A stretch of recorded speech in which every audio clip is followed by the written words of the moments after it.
దేవునికి స్తోత్రం. ప్రియమైన బిడ్డలారా, మనం ఈరోజు నిత్యము దేనిని వెదకాలి అని తెలుసుకుందాము. మనము నిత్యము ప్రతిరోజు మొదటిగా యెహోవాను వెదకాలి, ఆయన బలమును వెదకాలి, ఆయన సన్నిధిని వెదకాలి. ఈ మూడింటిని మనము నిత్యము వెదకాలి.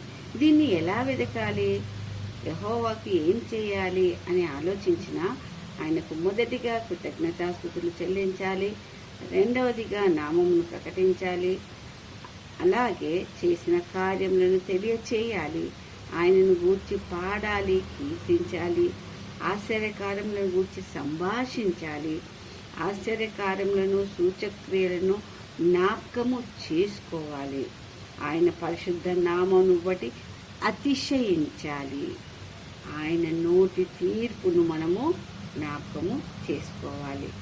ఈ విధంగా యెహోవాయే మన దేవుడని తెలియజేస్తూ ఆయన యందు విశ్వాసమును బలపరుచుకోవాలి మరియు అభివృద్ధి పరుచుకున్నప్పుడే ఆయనను మనము వెదికి ఆయనను పట్టుకొనగలుగుతాము.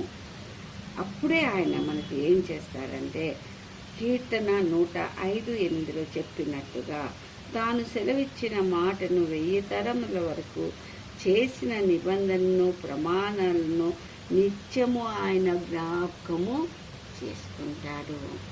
ఈ విధంగా దేవుని మనము వెతికి పట్టుకోవాలి.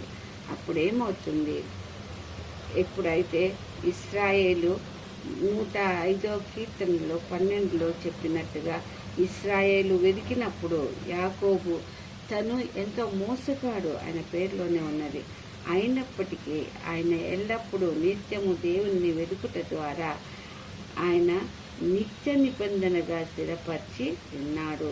ఆయనకు బహు సంతానాభివృద్ధిని మరియు విరోధుల కంటే అధిక బలమును దయచేసినాడు. అదే విధముగా దాసుడుగా వెళ్ళిన యోసేపును దేవుడు నిత్యము ఆయన వెదుకుట ద్వారా ఆయనను ఏం చేసినాడు, ఒక ఇంటికి యజమానిగాను, యావద్దాస్తికి అధికారిగాను, ఏ ఇంటికి, ఐగుప్తు దేశము యొక్క అధికారి యొక్క ఇంటికి, తన ఇంటికి కాదండి, అధికారి యొక్క ఇంటికి యజమానిగా, ఆయన ఇంటికి దాసుడిని యజమానిగా చేశాడు. చూడండి, అయిన తర్వాత ఆయన యావదాస్తి పైన అధికారిగాను నియమించి తన ఇష్ట ప్రకారము అధిపతులను ఏలుటకును పెద్దలకు బుద్ధి చెప్పునట్లును చేసినాడు మన ప్రభువు.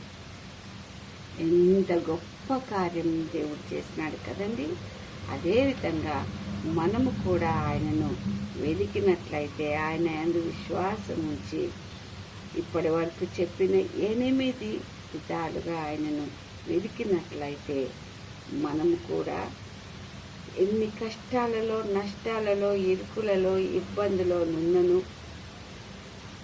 దాసులుగా నున్నను, మనం విడిపించలేని పరిస్థితుల్లో ఉన్నను, మనము అనుకోని పరిస్థితుల్లో మనం ఇరికిపోయి ఉండి వాటి నుంచి విడుదల లేక ఉన్నను, మనము దేవుణ్ణి మన దేవుడని తెలియజేసే స్థితిలో లేకున్నను, మనసునందు విశ్వాసం ఉంచి ఆయనను స్తుతించి కీర్తించి ఘనపరిచి ఆయన యందు, ఆయన నామం యందు అతిశయించినట్లయితే, మనకు ఆయన తీర్పును జ్ఞాపకం చేసుకుంటూ ఆయనను ప్రకటించినట్లయితే, కృతజ్ఞతాస్తుతులు చెల్లించినట్లయితే, దేవుడు మనకు కూడా యోసేపుకును ఇశ్రాయేలుకును ఇచ్చినటువంటి సమస్తమును మనకు దయచేస్తాడు.